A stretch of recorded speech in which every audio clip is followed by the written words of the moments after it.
Assalamualaikum warahmatullahi wabarakatuh. Saya Ferry Amsari, ketemu lagi di channel kali ini. Kita membahas beberapa hal yang menarik belakangan ini. Persis beberapa hari setelah Lebaran, Presiden mengundang 7 jurnalis, 6 pimpinan media untuk bertemu khusus dengan Pak Presiden di Hambalang.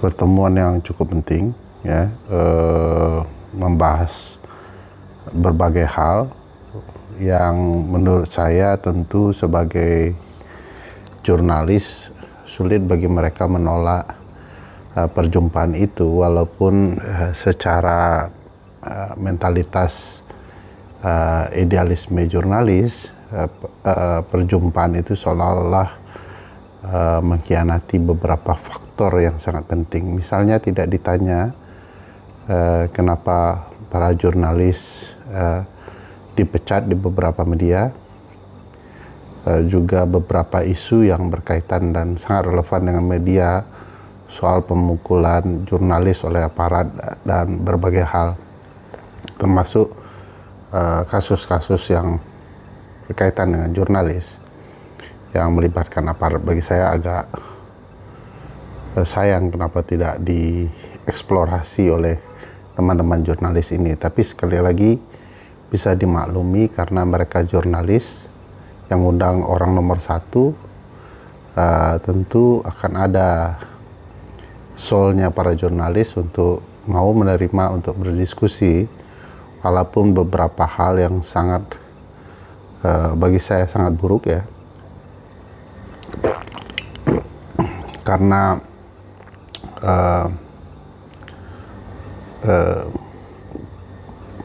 tidak terlihat ketajaman beberapa jurnalis senior ini. 1-2 saya lihat, ya, misalnya pertanyaan dari Uni Lubis dan Najwa Shihab cukup berkelas dan mengejar, ya. Selebihnya lebih banyak hiburan, bahkan sekelas Alvito sendiri menurut saya tidak banyak pertanyaan yang muncul selain basa-basi terima kasih dan memilih diksi-diksi yang penting bagi Presiden ketika dia terdesak untuk memilih diksi yang menarik. Jadi kayak diarahkan, ini diksi bagus loh, nanti teman-teman bisa lihat Alvito membantu Presiden dengan diksi-diksi tertentu agar respon beliau terkesan baik, ya. Atau itu juga karena kebiasaan untuk dianggap menolong Presiden, saya tidak tahu. Banyak hal kita bisa bahas, ya. Satu, soal pertanyaan dan respon Pak Prabowo. Misalnya pertanyaan itu tidak membahas hal-hal yang katakanlah mampu menyudutkan Presiden karena belum tepat janjinya, ya. Atau janjinya itu kok tidak sesuai dengan kampanye. Apa yang dia kerjakan kenapa tidak sesuai dengan kampanye, sesuai dengan janjinya. Misalnya, dan antara itu kan barang tidak ada di kampanyenya, kenapa kemudian menjadi hal yang seolah-olah itu akan jadi program utama. Berarti ini pemikirannya dadakan, ya. Soal undang-undang TNI, bagi saya Valerina Daniel terlalu banyak ingin menghindarkan Presiden dari kejaran para wartawan. Uni Lubis sendiri sudah mengejar. Sayang begitu emosi Pak Prabowo terpancing, Uni Lubis seolah-olah tidak ingin melanjutkan terlalu jauh karena mungkin mempertimbangkan faktor sudah pukul meja kah atau apakah yang terlihat, ya, terutama tunjuk tangan beliau, ya, dan bahasa beliau gitu, Mbak Uni, gitu, ya. Itu terkesan agak berbeda, walaupun teman-teman jurnalis saya tidak ingin katakan takut, tapi yang begitu bisa jadi mereka tidak ingin melanjutkan mempertimbangkan kesehatan Pak Presiden juga. Jangan-jangan nanti beliau terlalu emosi dan itu bisa mengganggu kesehatan beliau. Tapi ketajaman tidak boleh hilang menurut saya, karena mereka ini para jurnalis bukan setahun 2 tahun ya, ini jurnalis senior yang dikenal sangat matang dan punya kapasitas yang sangat baik. Undang-undang TNI itu tidak dijawab oleh Pak Presiden, bahkan Presiden mencoba membela dirinya habis-habisan dengan undang-undang TNI ini. Misalnya 2 kali titik diskusi ya membahas ini, bahwa ini hanya berkaitan dengan syarat pensiun pimpinan militer. Itu pokoknya. Saya pikir bukan itu pokok yang dikritik publik. Yang dikritik publik adalah TNI tidak profesional gitu ya dalam menjalankan tugas pertahanannya sebagaimana amanah konstitusi. Lalu ketika sempat ya Alvito ya dengan segala kekurangannya di dalam forum itu mengejar misalnya jangan sampai ruang-ruang tertentu yang dijanjikan Presiden kepada anak-anak pintar Indonesia, misalnya koperasi, itu malah diisi nantinya oleh militer. Presiden bilang jangan dikotomi, harus dibangunkah perbedaan antara militer, kaum agamais, kaum akademisi. Tidak, jangan, kita ini satu. Lah, bukan begitu menjawabnya yang benar Pak Presiden. Masing-masing kita walaupun satu, kita punya tugas masing-masing, termasuk militer. Masa militer ngurus koperasi juga? Apa yang tidak diurus oleh militer? Apa yang tidak profesional oleh militer? Jangan-jangan yang tidak profesional adalah soal pertahanan, karena tugas pokok itu yang ditinggalkan oleh teman-teman militer yang luar biasa itu. Jadi bagi saya aneh juga Presiden melihat itu sebagai upaya dikotomi. Tidak, itu bicara soal membangun profesionalitas. Malah Presiden terkesan suatu saat akan melibatkan para militer di ruang tertentu, termasuk ruang koperasi itu. Jadi janggal itu. Dan Presiden seolah-olah tidak paham ada pasal yang bicara soal masuknya militer ke ruang sipil, atau memang itu jadi sesuatu yang tidak dibahas terlalu dalam, misalnya Mayor Teddy, Bulog, dan segala macamnya, itu kan melanggar konsep sipil gitu ya. Dan sepertinya Presiden tidak mau menyentuh itu terlalu dalam, bahwa orang kepercayaannya sendiri adalah orang yang melanggar undang-undang TNI, yang kemudian undang-undangnya direkayasa sedemikian rupa untuk kemudian menghalalkan sesuatu yang salah gitu ya, atau haram secara konstitusi. Ini tidak terjadi di pembahasan undang-undang TNI. Presiden bahkan menghindar memberikan kepastian agar Polri juga diprofesionalkan ya. Walaupun untuk konteks Polri ini Presiden cukup punya respon yang menarik, bahwa ya orang harus tepat, termasuk Polri gitu ya, diprofesionalkan, karena konsepnya adalah power tends to corrupt, absolute power corrupt absolutely. Terlalu banyak Polri membuat tidak profesional dan potensial korup. Nah, logika yang sama kan juga berlaku harusnya dengan TNI gitu ya. Nah, ini jangan-jangan jiwa korsa militernya terlalu tinggi, sementara di ruang lain mau diperbaiki. Walaupun kedua-duanya tidak tepat ya, baik TNI dan polisi punya tugas konstitusional masing-masing. Gagasan yang menarik adalah soal kesejahteraan hakim. Hakim harus sejahtera sehingga kemudian mereka jauh dari upaya untuk korupsi. Di titik ini Presiden ada benarnya dan banyak salahnya. Bahwa kesejahteraan para hakim penting ya untuk membangun marwahnya, independensi peradilan. Tetapi ketika Presiden bilang itu akan menghindarkan dia dari suap, Presiden tidak paham konsep anti korupsi. Kesejahteraan tidak menghilangkan orang potensial korupsi, dia hanya salah satu cara untuk menghindarkan dari korupsi. Sekaligus yang benar dari presiden adalah menjaga marwahnya.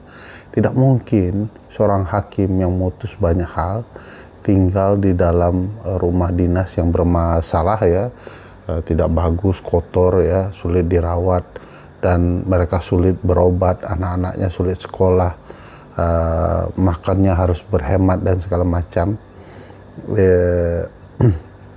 di tempat-tempat yang mempertemukan dia dengan berbagai para pihak ya. Jadi, hakim harus sejahtera, dia punya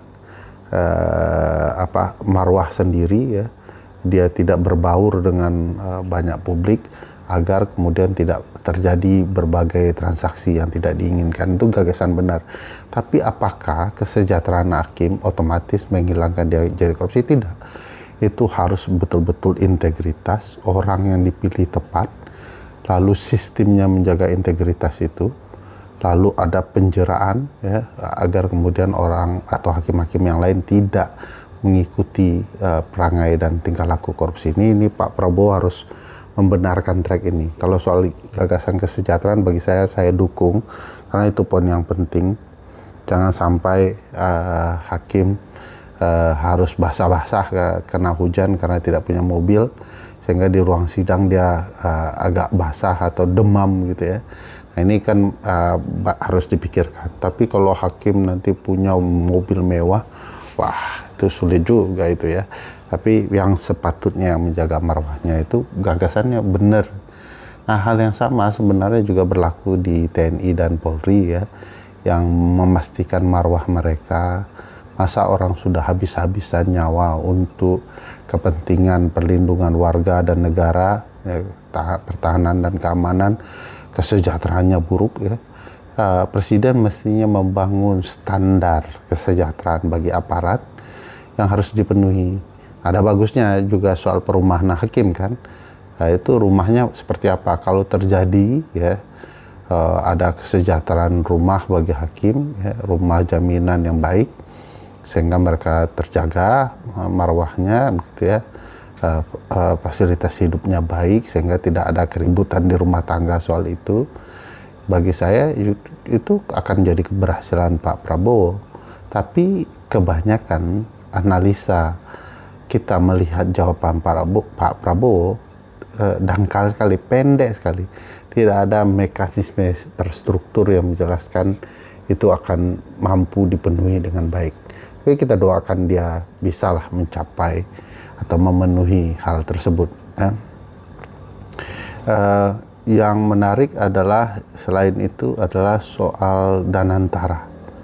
Sebesar itu uang yang mau diinvestasikan, penjelasan Pak Prabowo itu terlalu dangkal untuk yang namanya Danantara ya. Lalu terkesan ya, relasi Danantara dengan para koruptor seperti Thaksin dibawa ke urusan personal. Misalnya penjelasan beliau, Pak Thaksin itu kan berkali-kali menang pemilu, lalu kemudian dikudeta oleh militer gitu ya. Lalu Pak Anwar Ibrahim karena tuduhan korupsi dan skandal dan segala macam. Masa kita harus percaya kepada urusan politik domestik itu? Contoh saja saya, kata Pak Prabowo, saya kan juga difitnah, mau kudeta dan segala macam. Kok ini jadi pembelaan kasus masa lalu Pak Prabowo sehingga memilih Thaksin gitu ya? Adakah penjelasan yang mumpuni soal kapasitas bisnis beliau, kemampuan relasi beliau, sehingga itu dibutuhkan Danantara, dibutuhkan untuk menjalankan bisnis ini? Saya tidak mendengarkan penjelasan itu. Kenapa Thaksin dan apa keuntungan bisnisnya bagi Danantara gitu ya? Orang kan harus bisa menjelaskan koruptor itu jadi sesuatu makhluk yang mengerikan dalam mengelola uang besar. Sebab itu Pak Prabowo juga kan harus menjelaskan ada orang-orang koruptor lain yang ada di struktur Danantara, jangan-jangan itu membangun pembenaran-pembenaran bahwa koruptor ternyata layak hidup di era Pak Prabowo. Gagasan koruptor yang mau dikejar hingga Antartika dan gurun pasir yang maha luas itu, saya pikir hanya omon-omon yang berkebalikan dengan fakta. Pak Prabowo harus menunjukkan bahwa dia punya prinsip anti korupsi dan dia tunjukkan dalam kebijakan-kebijakannya termasuk di Danantara.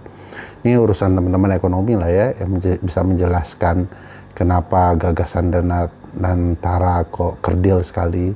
Saya tertarik kok tidak ada semangat anti korupsinya untuk membangun perusahaan ini menjadi lebih besar. Ya, itu soal yang menarik.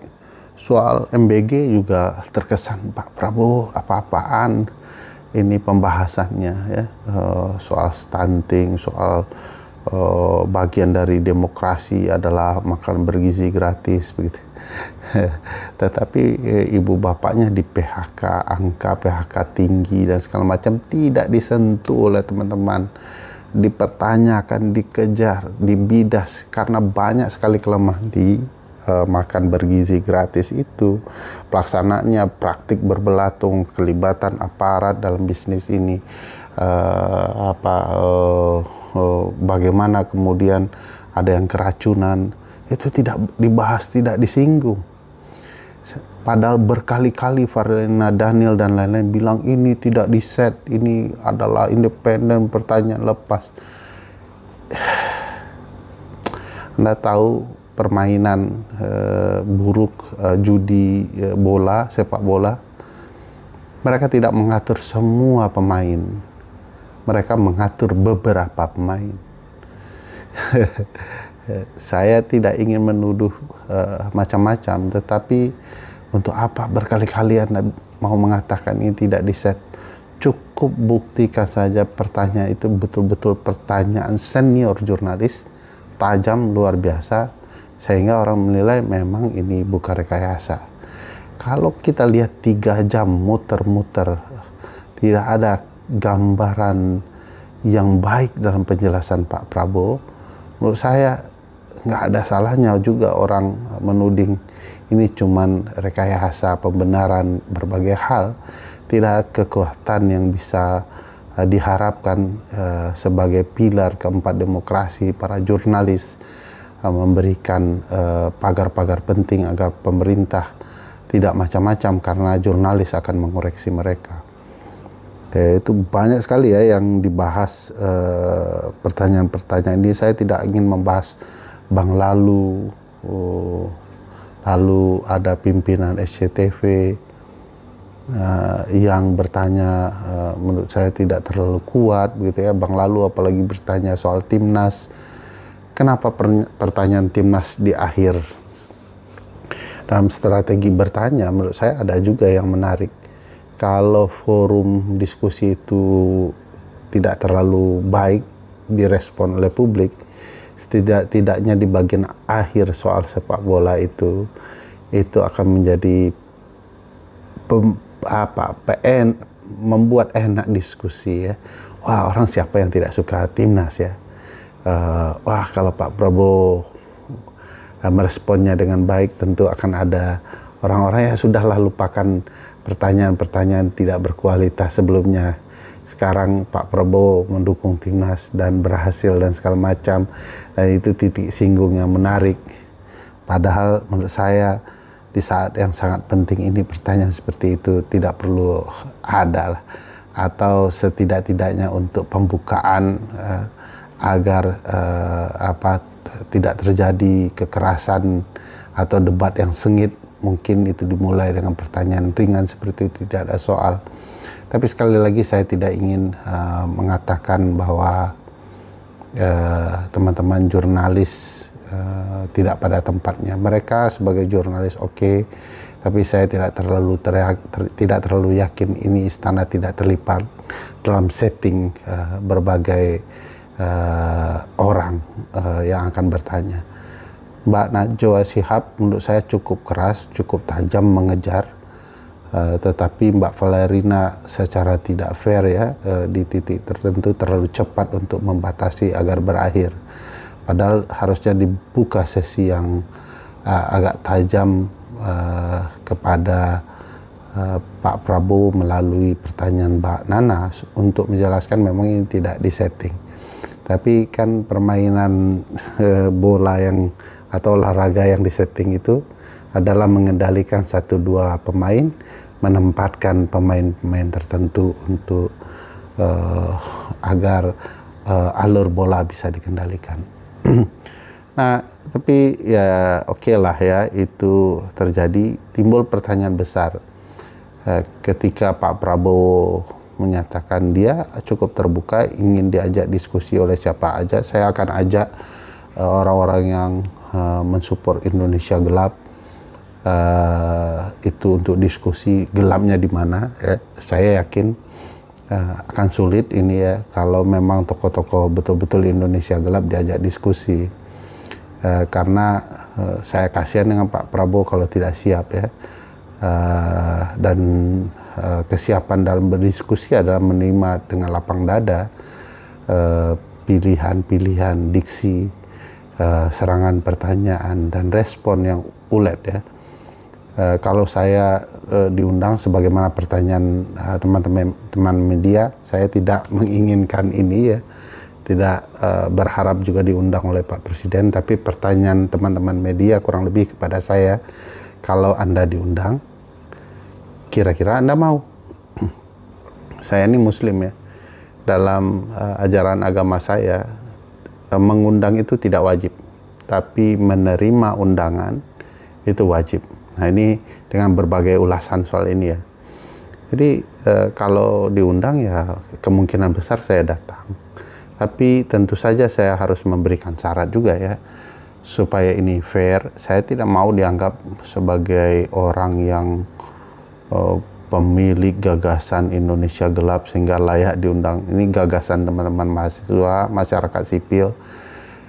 Saya hanya pendengung ya, buzzernya masyarakat sipil lah saya, untuk kemudian menceritakan memang ada problematika Indonesia yang perlu dituntaskan, karena Indonesia sudah sangat gelap, buat undang-undang gelap, ya, buat bisnis gelap, buat penegakan hukum juga gelap ya. Terjadi ketidakadilan di mana-mana, sikap aparat yang bermasalah dalam merespon masyarakat yang berdemonstrasi dan lain-lain, banyak sekali ya. Nah, sekarang kalau bicara ekonomi juga gelap, dolar sudah 17.000, perang tarif Indonesia tidak punya posisi tawar selain memohon-mohon agar diberlakukan khusus untuk Indonesia. Jadi saya ingin fair, publik tahu apa yang saya kerjakan. Kalau bertemu presiden dan saya tanyakan apa, jangan-jangan negosiasi gitu ya. Saya tidak mau kemudian mengkhianati teman-teman, karena sepertinya mereka berjuang dari hati dan luar biasa, sangat-sangat konsisten dan berkorban luar biasa. Kedua ya karena takut juga ya, karena Pak Prabowo kan emosional ya, itu dengan para jurnalis juga masih mukul-mukul meja ya, tunjuk-tunjuknya juga dahsyat ya. Saya tidak takut ditunjuk, tentu saja takut yang lain pastinya. Oleh karena itu ya, selain terbuka ya, publik tahu, tidak dipotong ya, jadi itu bisa dilihat dan diakses.